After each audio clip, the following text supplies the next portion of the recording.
Hello everyone, welcome for this new episode of the ESO News. Today we are the 17th August 2016 and I hope you're all fine. Today we are going to speak about Shadow of the East and Update 11 Feedback mostly, but I will also share some news regarding, for instance, the ESO Live and some videos created by other members of the community. Let's get started immediately. So the big subject of this news is Update 11 Feedback. So for that I have opened a thread on the official forum where I ask you several questions. For example, what do you think about the dungeon, what is your favorite feature, what do you do not like, etc. And I got some answer. It was not the biggest thread of the world, but thank you so much for everyone that have answered that thread with this information and the information I got all over the web, mostly via my YouTube comments, my friends, Twitter, etc. These are the feedback I can give you. So first of all, the dungeons. People in general are very happy about the dungeons themselves. I find them interesting boss mechanics, very beautiful, interesting atmosphere, story. People are really happy about that. There's only the normal difficulty that people and myself find a little bit too easy, but that can be justified by the fact that Zenimax has probably tuned this difficulty to allow players that are quite new to the game or that are low level, without champion points, without good gear, without all the skills, to be able to go in this dungeon and not have no chance to beat the bosses. Because let's imagine a level 20 of a new guy that has no champion points, that have barely okay gear, that do not have all skills that he wants. He come into this new dungeon, he need to be able to face it. So it will be very difficult for a player like that, but it should not be impossible, because it may have buy the DLC and so he has the right to be able to play it. So I think that's the mentality is in that direction, which suck a bit for the players that are even a casual players that is max level, that have a little bit the experience needed to be able to beat such a dungeon. It will be too easy for people like that. The hardcore players, they can be happy with the veteran dungeon, but a casual player, max level, etc., it sucks a bit. But well, that's how it is. We should have a third difficulty or difficulty slider, I've always said. Regarding the trials that are scaling now, and especially Dragon's Arena, people are so happy about it. This is so much more content offered to the players. We see players that are doing trials every day, they are bugging it, they are doing it with their guilds, so that's very nice. You also have a quantity of loot and set of armor that are available for you at max level, and so it allows you so much more possibility to build a character. Costume dyes. This is a subject where the community is shared. First, you have the subscribers that are very happy about it. They had a lot of fun dyeing their costume. They share screenshots on internet, and they spend a lot of time doing that. A lot of people are very happy about the system. But the non-subscribers are not so happy, because they find it a little bit a cash grab to have to buy some stamp on dyes to put on a costume that has already buy in the Crone Store. So some players say that Zenimax has been greedy on that matter. Of course, you also have the people that do not care at all about dyeing their costume, but doesn't matter. Style parlor and the barber shop. I think the general feedback is not so positive. People are happy to have access to the race change, the appearance change, and to be able to change their haircut. But you have different problems. First of all, the price. Most of people think it's overpriced. Even name change, which is a lot more expensive than in other games for a similar service. But mostly a lot of people are disappointed by the fact that the barbershop is not a physical place in the game where you can go, sit on a chair and pay for some gold to change your haircut. Regarding this, I would like to make some precision. So I'm not really giving my personal opinion, but I'm just want to give precision so you know what you're talking about when you're complaining about that. First of all, the MMORPG that allow to change your haircut via gold in a physical place are World of Warcraft and Final Fantasy 14. Maybe some other, but I'm not aware of them, but mostly those two games. Those two games are subscription only, and you can only change your haircut and your hair color, maybe makeup or something like that. You cannot change your whole character.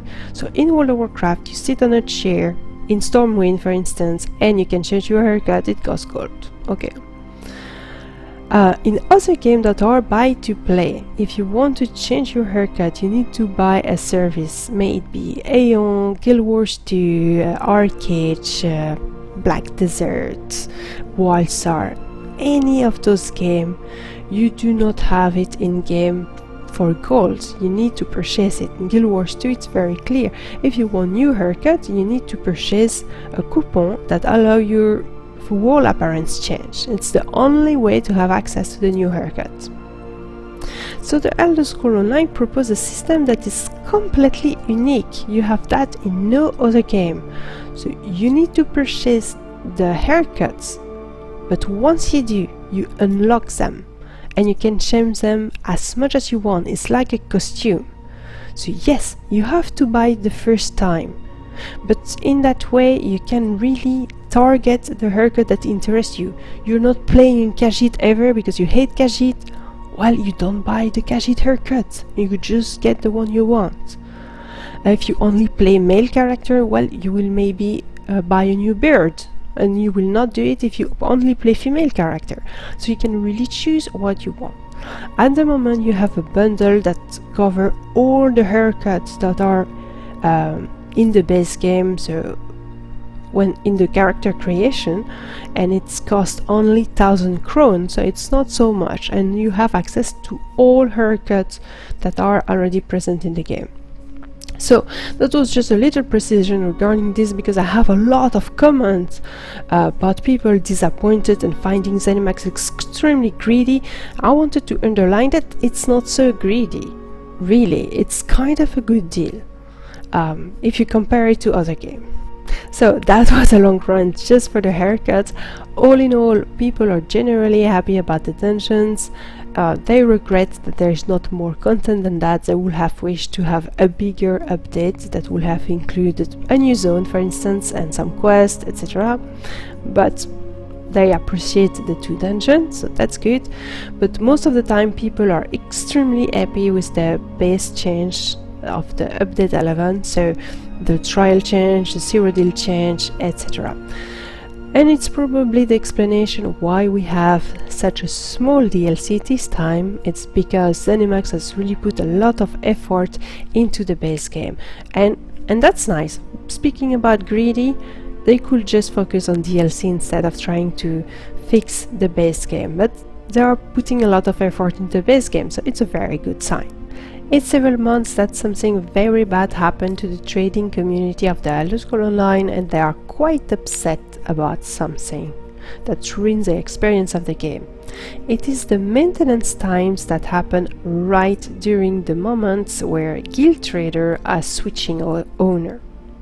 So to give you a bit more explanation, especially if you're not aware of what's happening exactly. In the Elder Scrolls Online you do not have a global auction house, and there is no point to try to ask it. It will never happen. The economy of the game is based on the fact that guilds bid on a trader in special emplacement, and that's a sort of mini game between players. So a guild master will every week bid on a trader in an emplacement he wants, and if he wins the bid, he will have this trader, and for 1 week his shop will be open at that place. But it can be outbid by someone else. If he's outbid by someone else, he loses the shop, but he has a small chance to find another shop in a place where it's absolutely not popular and still have his guild trader open. The problem is that now the maintenance happened during that time, so during the moment where guild store are changing owner, the server is offline, And so a guild master that just lost his shop cannot find another shop somewhere else, and this ruined completely the experience of the game for the traders. Why? Because it has consequences. For instance, the good shops that are well placed in popular area cost a lot more, and now the price have inflated. It's become insane. So it has consequences on the players, and for the players that were completely involved and dedicated to the economy, because you might ignore that, but for some players, switching trader and make business and sell stuff, it is what they play. They are not doing dungeons, they are not doing PvP, they are playing, selling stuff. It's their game, and this part of the game is completely ruined for them. So the trading community have already opened threads, they have already addressed this problem to Zenimax, and it has not been changed so far. There's a video that has been made by Andrew from ESO Nations on Play to Win TV. He explained very well and in great length this problem, so if you are interested by this specific problem, if you're part of a trading guild, have a look, because it is really well made, and he explained a lot better than me what's currently happening. During the last ESO live, we didn't have much news about the future content of the game, so it's still a secret. However, we had two sequences that were very interesting. The IDs of those sequences come from the ESO Live ID post, so if you have any idea of what you want to see in ESO Live, you can give your suggestions there. Zenimax is watching and picking up IDs from players and make it happen during the show. So the first ID was the anatomy of a bug fix, because there's a lot of you that are very eager to know how bugs are fixed, and a lot of you think that it's very easy to fix a bug. And a lot of you are very unhappy about all the bugs in the Elder Scrolls Online. So in this ESO Live we have Dan Goldberg and Kyle Harris, which is the QA guys, that explain how it happened, what is the process and all the steps that it takes, and it's quite difficult. So first of all, they explain that there is a priority list. So a bug that is about the graphic issue is of course at the bottom of the list, while something that affects players and makes them impossible to play the games, that will be a top priority bug. So they firstly need to find out how to solve the bug, and that's not something very easy, because sometimes they are very well hidden. They need to test it to find out. It can take times. Once they find the bugs, once the bugs is fixed by the developers, they need to test it on several servers before to implement it in game, because the fix of a bug can affect a lot of aspects of the game and could create other bugs. So they need to be sure that everything is fine, and so they have 7 servers where they test it before to implement in game if everything is fine. Sometimes once it's a very important bug, they only wait a big update to implement it, and they do not make a hotfix. So it all depends on the nature of the bug and how it can affect the game. That being said, they have also explained how you can help by reporting bugs. But to report correctly a bug, you really need to give as much information as possible. What is your race, what is your class, what you were doing, on which quest you went, if you were in a group or not. More information, the better. There's nothing than too much information. If bugs annoy you, please report, and report in detail. Don't just say, oh, my hat is clipping with my hair. No, you need to give more information than that. The other section was development of a dungeon versus reality, and for that the guests were Mike Finnegan, which is the dungeon leader, and Jay Hartman, which is the QA top player that tests all the dungeon. It's the best player of Zenimax, apparently. Is super awesome. Anyway, they have explained, for instance, that When they created the trial, the first one, Aether Archive and Helra Citadel, they didn't realize that the stack and burn everything method will be so effective. So when they've realized that, they could not change this on the fly, because there was leaderboards and people that have been competitive already, so they let it happen in Aether Archive and Helra Citadel. But for every new instances, dungeon and trials they are creating, they are changing the strategy of the boss to ensure that the players need to spread, and that there's mechanics that will force player to spread. So they are always analyzing what happened, and they try to make better content in the future, seeing how the players are reacting, how the players play the game. They find also extremely interesting to see what ideas players come with. It was kind of fun. They have shared a lot of little stories about that, and they really enjoy to see players not figuring out the correct strategy. For instance, do you know that the twin bosses in Maw of Lorcash, no one has found the real strategy that the developers have figured out?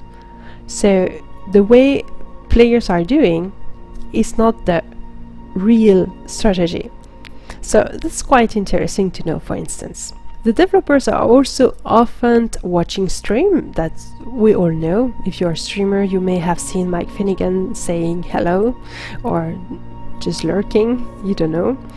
But they also play on live server, and they say nothing. When they are in a group of players, they let the players explain the tactic, and they are just having a lot of fun. All in all, it was a very interesting little section. If you're interested in dungeon, you should absolutely watch that. PAX West is happening in Seattle and start the Friday 2nd of September until the Monday 5th of September. Zenimax has a ESO presentation there with different panels that are very interesting, and they are calling the community to participate. So if you are going to PAX West, I suggest you to read in detail this blog post published on the official forum, where they explain each panel that will happen, and it seems quite exciting. I'm actually very jealous to not be able to go to PAX West. That will have been interesting.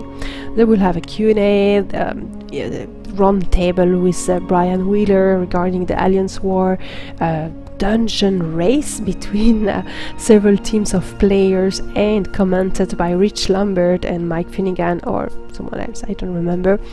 Anyway, it seemed extremely exciting. So if you're going to PAX West, well, you're a lucky person, and just enjoy and maybe share what you think about it and if it was fun.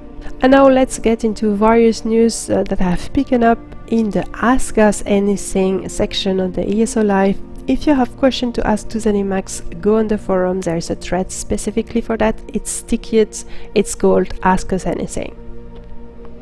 So, first of all, Music of Tamriel Volume 2 is planned for next year.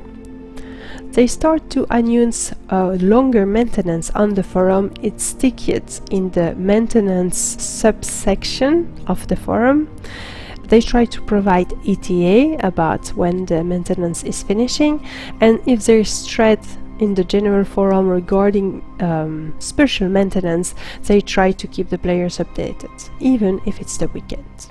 A lot of players are a bit afraid that one Tamriel will lag because of too much players in the same zone, because there will be the 3 faction mix-up, and Zenimax is reassuring us.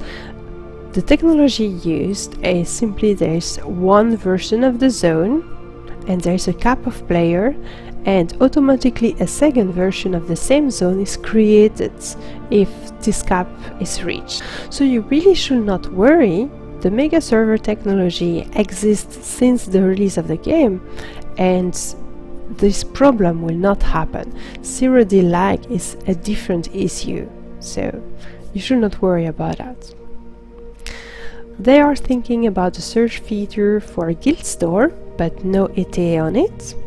There will be improvement for crafting rigs to make them more interesting in future. Seasonal events are coming. The first one will be the Witch Festival, which will happen obviously in November or end of October. It has been shown on the PTS. I've tested it. Unfortunately, I have misunderstood partially the purpose of it, so I miss out most of it. But Season 11 are coming to Tamriel, and this is something that players have asked since a long time, so it will be cool. Regarding cape, there will be no cape, no cloak. Why? Because there's not a cloak simulator in the game engine, and it will be very difficult for the artist to make a cloak that looks good. In addition to make the cloak movements looks natural, the reflection of the light, all of this will create a huge problem on the performance of the server. So no cape. They will add an option to craft X amount of potion or foods, so this will be an interface improvement. They are also considering add reply to mail feature, so there's no update on that, but this is things and little improvement they are currently working on. This month we have a lot of new items sold in the Crone Store, not only costume and mounts, but mostly new services and also some accessories. So let's get started immediately. First of all, we have this costume, the Dark Shaman, that will be sold in limited edition between the 25th August and the 29th August.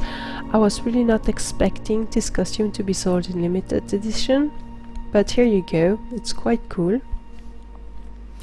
As mount you have the Hisgwar, which is also sold together with the DLC if you want to buy the collector pack. The Masked Bear, which is another mount that will be sold in limited time too, from the 25th August to the 29th August, so the same weekend that the Dark Shaman costume. In this image it looks like this beer is a bit thinner, so I wonder if it has a different shape than the beer, polar beer and the black beer that we had already. As pet we have the Hashmota hatchling that is also included in the collector edition of Shadow of the East. And now you have all style parlor items, of course, appearance change tokens, race change token, name change token, and name and race change token in the same time, which is a special bundle that is sold currently and it will not be available in some hairstyle and adornments. You have the cosmetic pack, all hairstyle, that one costs 1000 kronas, quite a good deal. Then you have 4 spike wattle for Argonian, Talon Veil, that is an accessory for everyone, Winged Herald marking pack, that's for a human and mare, and it has a facial marking and a body marking. You have both in the bundle, but they are separate, so you don't need to use both in the same time.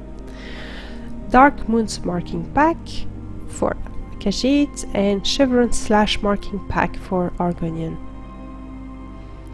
Also you have the personality, so it's a bundle with 3 different personalities to fit a different mood. You have the cheerful, melancholy and furious personality. They are only idling, so if you move, if you walk, if you do other emotes, it's changed, but it really gives a different touch to your character. It's quite interesting, or to do screenshot or to roleplay. It is very good. It costs I think 1000 krone or 500 krone, I'm not sure anymore, but I've purchased it because it's so good. It's really adds some flavor to a character. Now, very important as well, there's a lot of items that are being removed from the Crone Store, so listen carefully. Costume, Ashlander pack, Dragon Priest, Dragon Warrior, Ordinator armor pack, Woodland Scout pack. And as pets, Bolfoyan Nix Hound and Fennec Fox. All those items will be removed. So next month, September 1st, it will be gone forever. So if you want to get them, it's the moment. The shout out of this week goes to Beyond Infinity, an European guild. I believe they are German speaking, or so it seems according to their video. and they have achieved a great achievement, which is the world first kill of Morlockash last boss in hard mode and veteran mode. So congratulations to them, because it's 5 months that Morlockash is out, so it took 5 months to have a world first. And apparently Mike Finnegan was really happy about it. You can watch Beyond Infinity kill video, and I will put the information below, or you can check their website. Maybe they're recruiting, maybe it's even open for everyone. I've not checked all clauses of their recruitment, but anyway, congratulations to them. This is really nice to have a world first like this, so hooray! And it's all for today. I hope you enjoyed this episode. If you like it, do not hesitate to share it around you and to put a little thumbs up. It's always nice, or leave a comment below. Thank you so much. I will see you next time. Take care, everyone. Bye bye.